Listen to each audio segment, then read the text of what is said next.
This is the time that was noticed and posted for a jail district work session. It's Tuesday, November 26, 2024, and it's 2:00 p.m. We're in the Board of Supervisors hearing room, Melody Lane, Bisbee.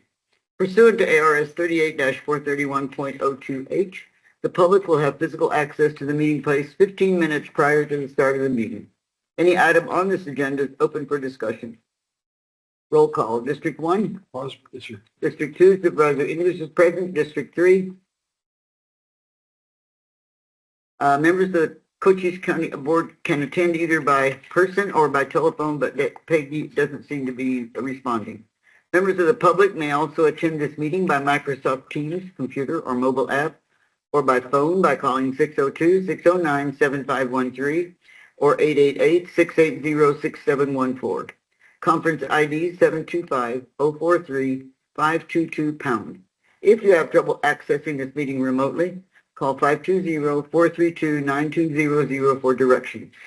Work sessions are a time for the county staff to inform and discuss agenda items with the Board of Supervisors, and public comments will not be taken. As always, we have introductions, especially when the person is beginning to speak, so that we have a complete record for posterity. First items for discussion today, we have the project manager, Phil Bordone, and then we have Kenny Bradshaw. So I think we're going to start with Phil, unless you have a different. No, I was just going to say. Is he online right now? He is online. And Madam Chair. Yes. I hear you. Sorry, Phil. I didn't mean to interrupt. Just want to let you know I am online.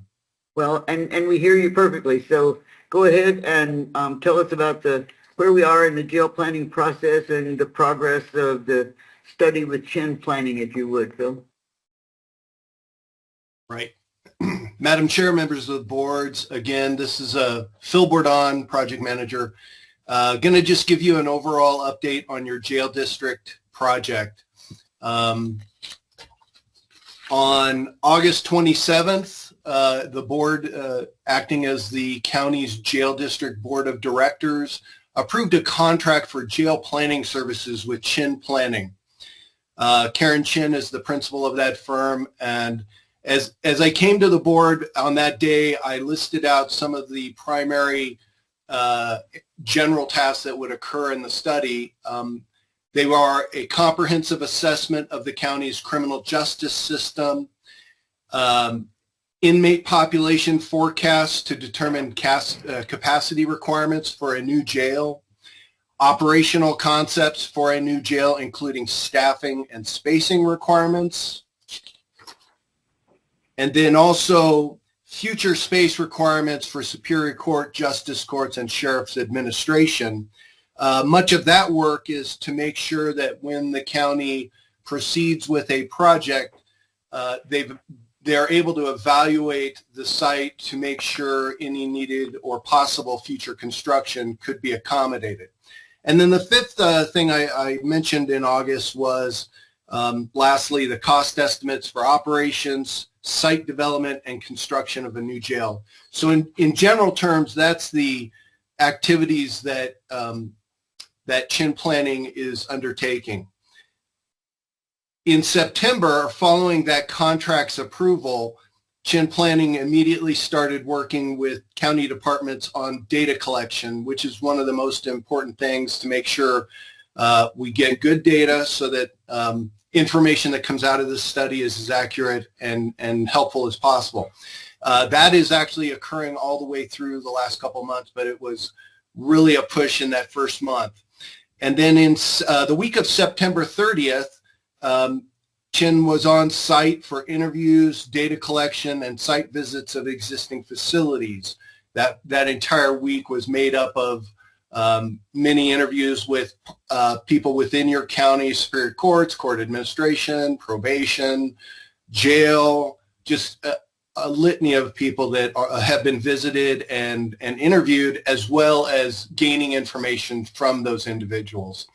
During that week, the project kickoff meeting was held with the county's Technical Advisory Committee, which is made up of county employees, management from county administration, the sheriff's office and jail, jail medical, court administration, facilities, your contracts administrator, and your PIO. So just recently, the week of November 18th, we were again on site doing interviews again, data collection, and additional site visits of existing facilities.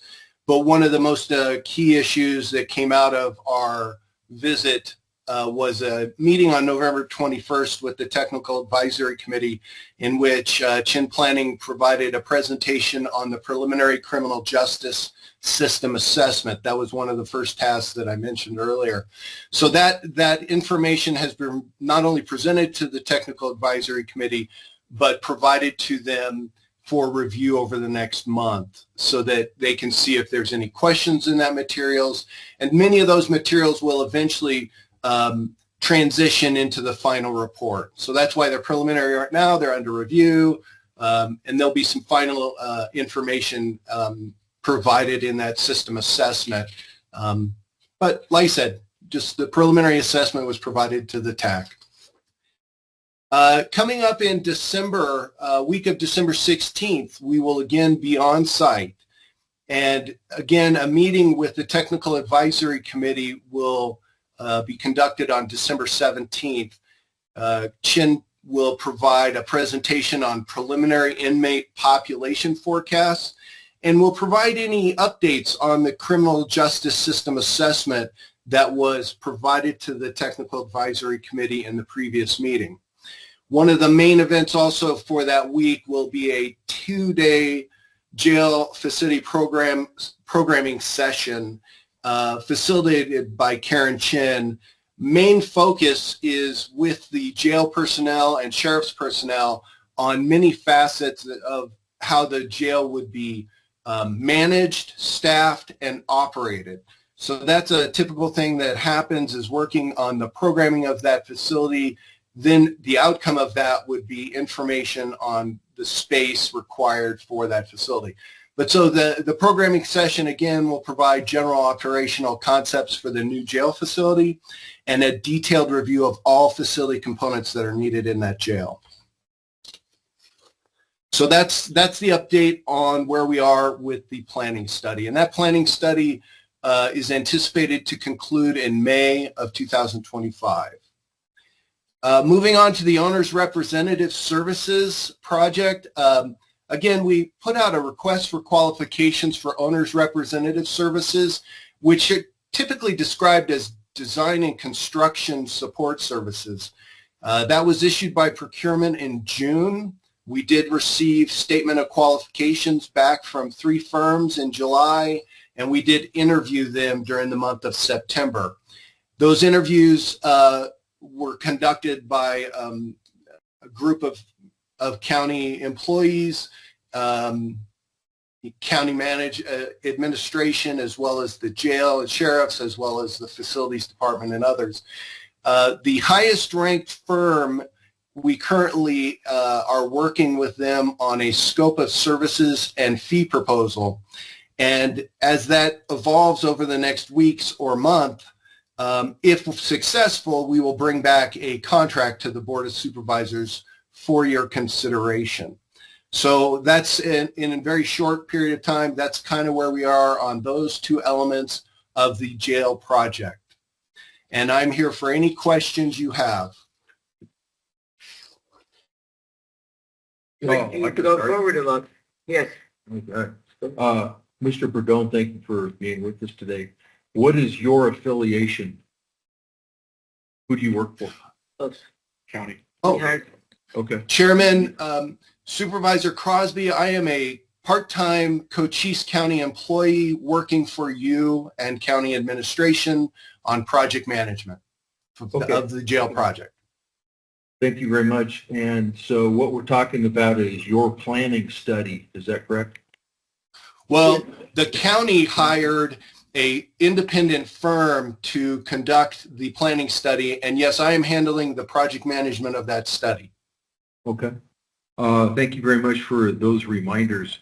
Can you talk to us about cost, benefit, efficiency assessment and the optimum location for a new jail and where you have ended up till now? We're not there yet. Madam Chair, Supervisor Crosby, as we go through the process, those are good questions. That there is a site selection portion of this study. We have looked at about 6 locations throughout the county to provide the consultant, many of which were looked at during the jail outreach process. And the consultant will take that as once we start getting the space for the needed jail improvements, and then we will evaluate those sites. The consultant will. The consultant, Chin Planning, has an architectural firm working with them. The name of that firm is DLR, and they will be doing some work on analysis and evaluation of a proposed site to provide to the Board of Supervisors. So if I may. Sure. So this part of what Chin Planning is doing is gathering all the data and information, collecting it, putting it together for the board to get data-driven decisions from the board. So that's what the process is.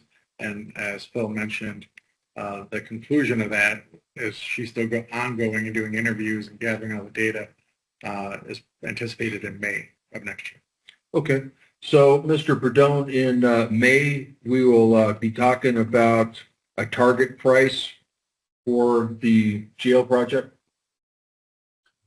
Correct. You will have cost estimates provided in the report for not only operations, which is very important to realize, not only construction, but the continuing operations. Yes, sir. Okay. Thank you very much. And also in May, we'll be talking about reducing the likelihood of added costs and cost overruns. Is that a fair conclusion? When you enter into the process after that, you will be seeking a method to design and construct the jail. And during that period of time is when you'll want to make sure you're looking at how you bring on your professionals and that you do a good job of bringing those professionals on to reduce cost overruns during design and construction. Thank you, Mr. Bordeaux. What are your next steps, Bill? The next steps are continuing to work with the consultant through the next months. As I mentioned, they'll be bringing inmate population projections to discuss with the Technical Advisory Committee. They will be making recommendations in this study regarding your criminal justice system. Again, if there's any tweaks that can help reduce people staying out of the jail that don't need to be there, or at least their time in the jail if they don't need to be there. And at the end of the study, that study will be provided to the county for movement towards design and construction. Great. Did you have anything else that we needed to ask him to look at?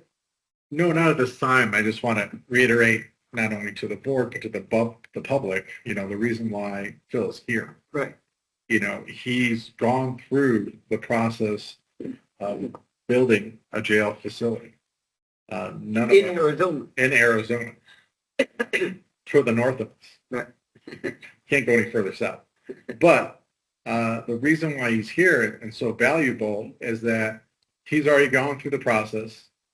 He's here to make sure there's no missteps, to make sure that we are taking and doing our due diligence, going through the process, gathering all the information possible, so to make decisions that are data-driven, that are process-driven. So when you talk about location, when you talk about the size of the jail, we're not throwing darts at the wall.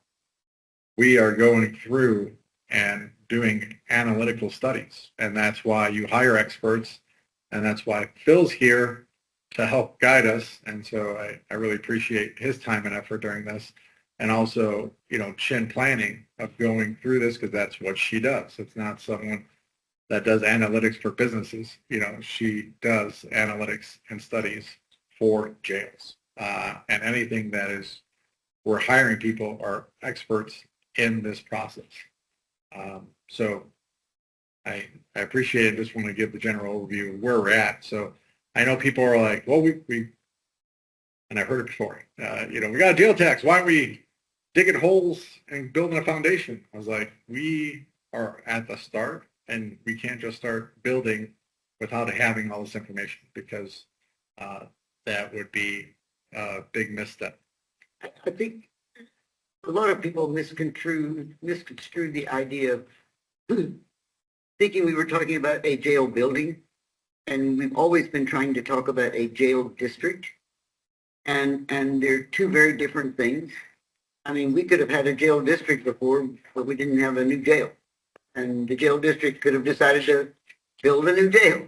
But what we're looking at here is a jail district so that we can approach this from the whole picture instead of saying, okay, all we need is a new building. Because that's not all we need. We need to look at the programming. We need to look at everything that's happened in the legislature since the last one was built. We need to look at all the federal laws. We need to look at everything new again. And so it's taking longer than most people thought that it would. But then we're not just building a building. Right. And as you're going through the processes, you're looking for efficiencies. Right. Efficiencies that save money, that help people get in and out of processes from being arrested to being released to being informed. So you take a look at the whole picture and not just building a cell. If I could add, Madam Chair, we're also building a facility that'll last beyond its years, hopefully, too. Right. And make sure it's done right the first time, because nothing worse to come back 10 years and say the building failed us. That would be horrible. Right.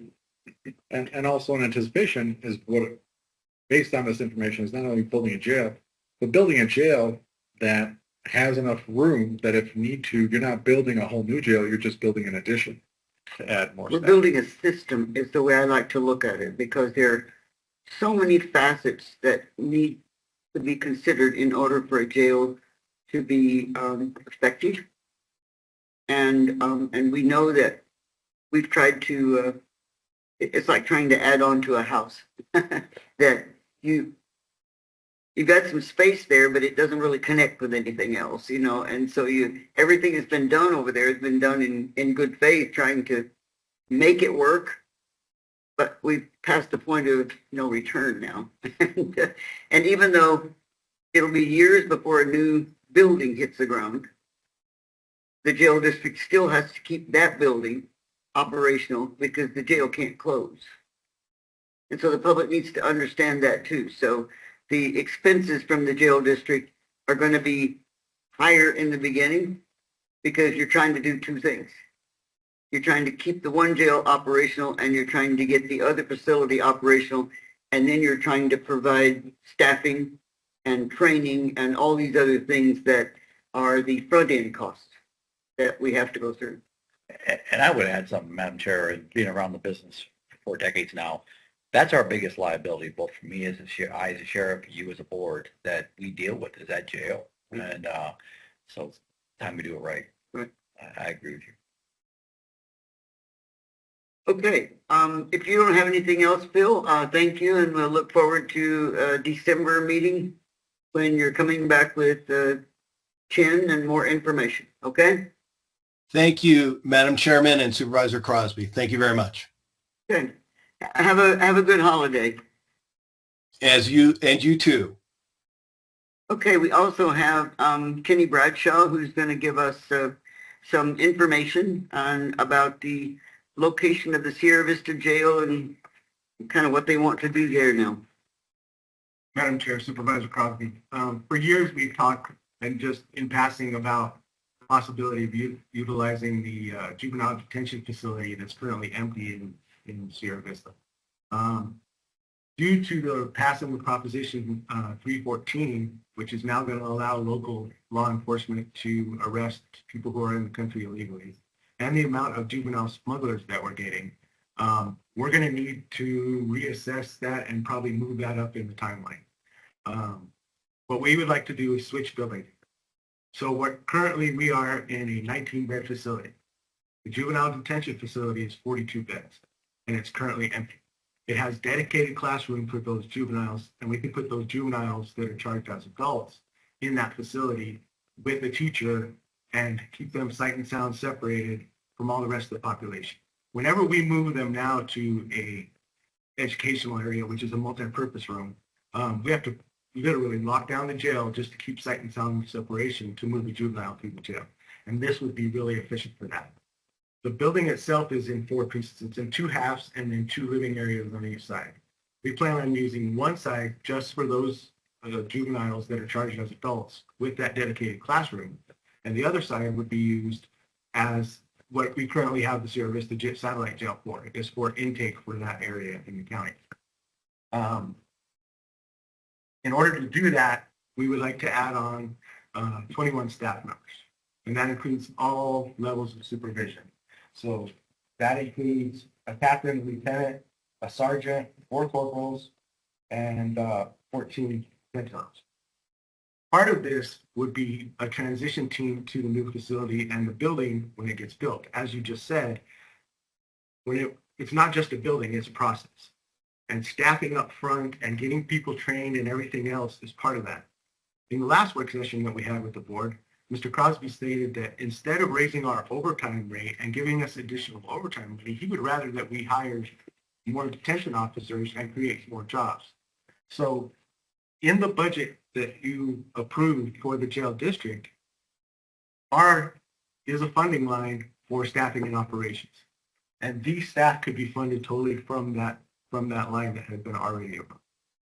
So we come to you today looking to see if there's an appetite to pursue this, and if so, we can put together a formal presentation for the jail district and come before the jail district. What would you be doing with the jail that you have now in Sierra?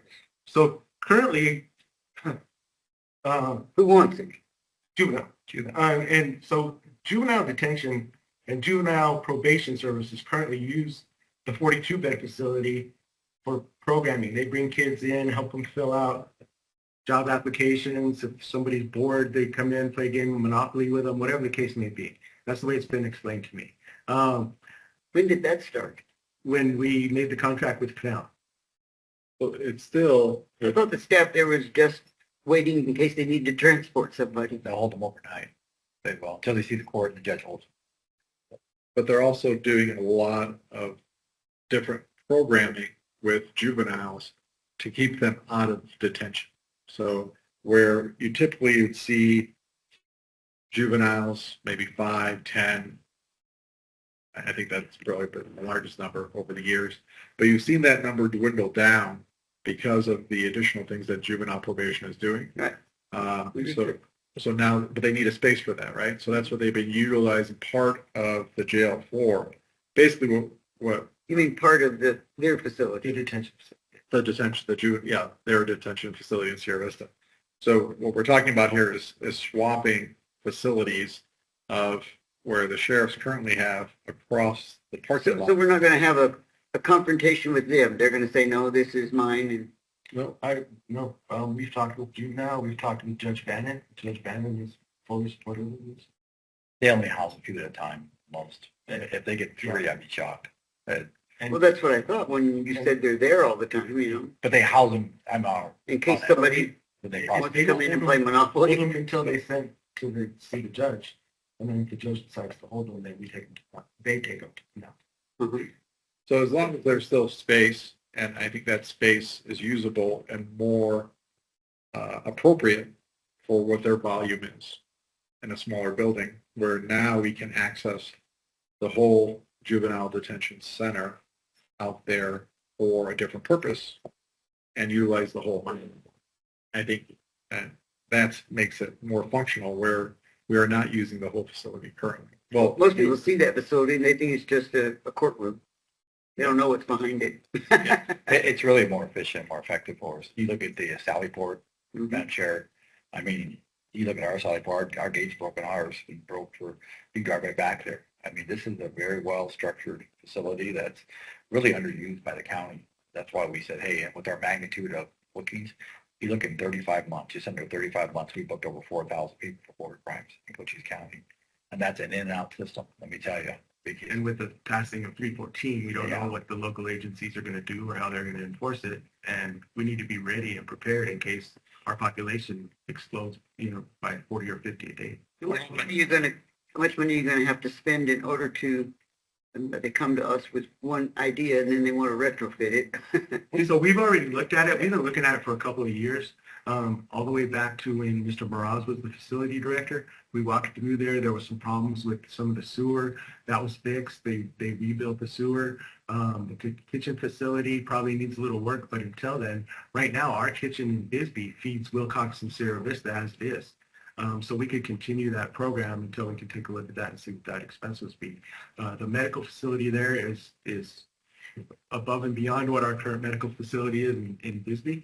I've talked with Ms. Kennedy, and she's on board with, some of her nurses actually live in Sierra Vista, so they could stop by there on a daily basis and do med pass. It would be no additional medical staff at this time. So I think this is a win-win for everyone. Sounds like good forward thinking, yes, Tom. Sheriff, Mr. Bradshaw has mentioned Proposition 314. What do you expect that proposition to do in terms of you and your deputies? Well, that's kind of up in the air right now. There's going to be a legal challenge, it sounds like, through the state and other groups. So I don't know. We've talked to the governor's office on it. We've talked to many folks on it, let's put it that way. But I don't think it'll mean a lot to us right now, mainly because 314, our problems are going to stay the same.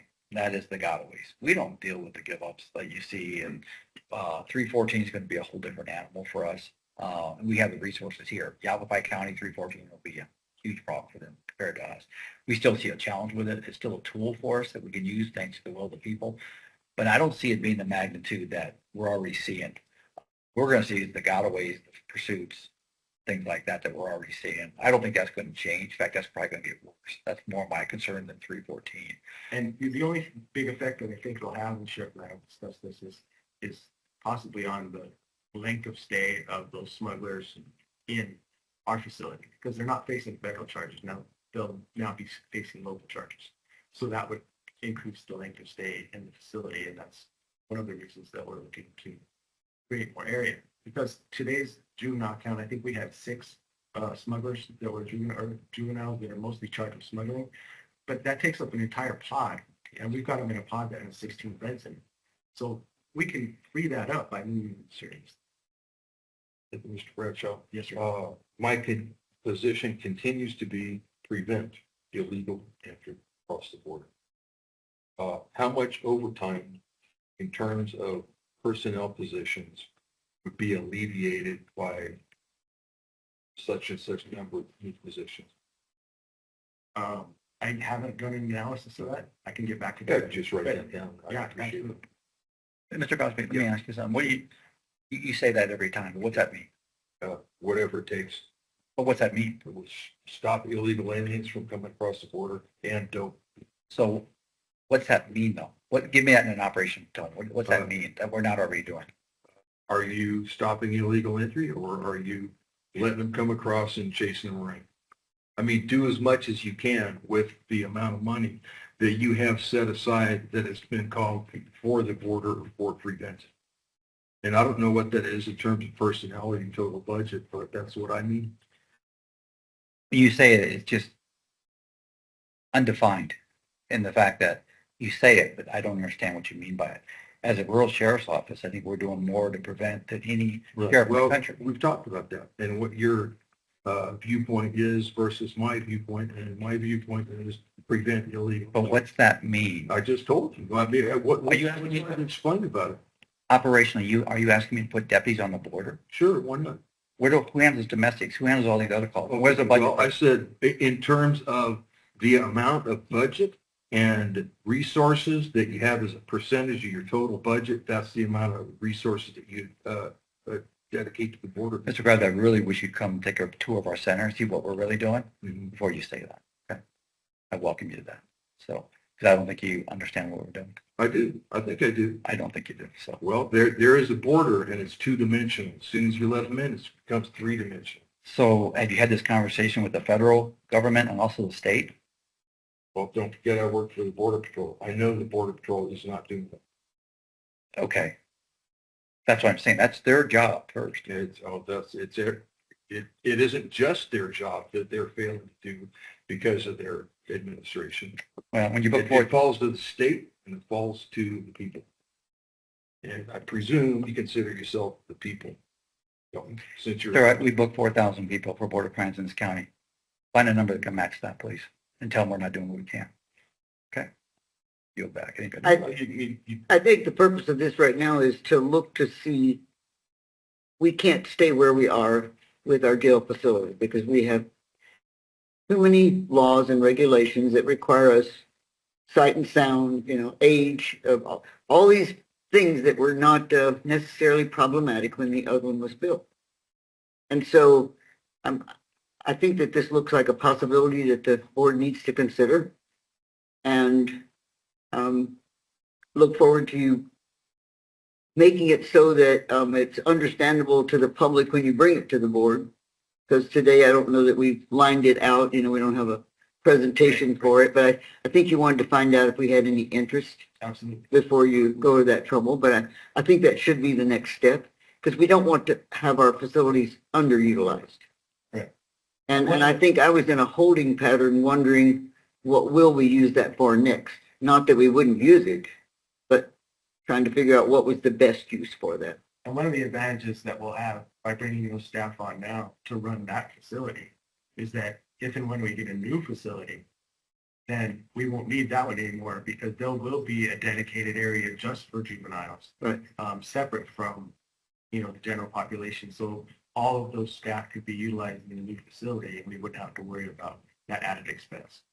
Madam Chair, one of the things we're looking for once these assessments come back in the spring is how we maneuver our satellite offices too. Depending on where the new jail goes, then we'll look at satellite offices. Can we close one, reduce staffing, liability, and cost? And that's something we're really looking at too. It's just hard to make that judgment call right now because we don't know. 49% of all the bookings, correct me if I'm wrong, staff, comes out of the service to jail right now. That's really been an overburden for the troopers, the sheriff's office, and service to PD. So we know it's being, jail and service holds 19. Mhm. Is that what it is? So yeah, this dump. But they won't admit to being the most criminal city in the country. There's a thought on that. We said, okay, do you want this on the billboard? There's a thought. You want the jail because you have the most criminal? Yes. This is, during the presentation for chin planning, there was a separation done because we're taking a look at the whole system. Right. And so not simply just the jail, but all the court system. And that was an additional amount that's funded by general fund. General fund funded that, Yeah. yes. So I just want to make sure that's clear, but it's very useful to do that because now you're going to get a holistic approach about what to do with the entire facility throughout the county. So when you're looking through the justice courts, the superior It's a court, systemic approach that, that it's not a word that was used several years ago. And we should have been using that when we were designing everything because you can't just design one piece of a system and expect it to work. You'll get maybe a little bit of favorable, but in the long run, it doesn't work with what you plan next. And so I think this has been done the right way. We've got to look at everything. When a person comes into the criminal justice system, what facilities, what budget, what requirements we have to meet. And we've certainly tried to do that, but only in bits and pieces. And so in looking at this, it's given us an opportunity to say, well, we knew we couldn't do it all at one time, jail district or not, but we've got to be thinking about what the next boards need to look at as the next step in order to make the entire system work. Because again, we didn't decide that we were going to provide lawyers for all the people that were put into jail. The state did that, but we have to do it. So that has to be part of the jail. If they're there, we have to represent them if they can't represent themselves. And so people don't understand that. They say, well, I don't want to do that. Well, tough. That's part of the system. So we should be able to clearly define the system enough so that the public understands that it isn't just we pick them up, we throw them in jail. We have to provide all of these services. And if we can't do it all right now in the same place, in the same system, we need to have the system designed so that in the future it can be added to seamlessly. Rather than it just being an annex that you have to go around the block to get to. And Madam Chair, add that it's holistic. The criminal justice system is holistic on that too. And so it's not just the sheriff's office. Right. All of them, like you're saying, maybe a different approach. And whether it's border or whether it's criminal justice, it's holistic. And if you don't have the partners on board, and that's where it becomes complicated or fractured. And that's where I'm all about what hitting this border thing again. We're holistic. In my fault, the federal government hasn't chosen to do their job. We have. And so the bottom line is when it's holistic, it works. And I agree with you on it. So I guess your job, Kenny, then will be to prepare a presentation that helps everyone to understand the best way to go, and that this is good future planning, not something that's extravagant right now and you all just wanting to go out and try to hire 20 more people. Yes, ma'am. Well, a lot of people look at that. They say, oh yeah, now he just wants to go out and hire more people. Well, why? Yeah. Let's explain. Madam Chair, It'll take a while to do that. I was just going to say that. I have yet to be fully staffed in attention. Am I wrong, Christie, or anybody? Yet to be. It's going to take us a year to hire that many people. I think we hate can to do it say in 6 months, sure. We'll push it. Today we have 4 vacancies.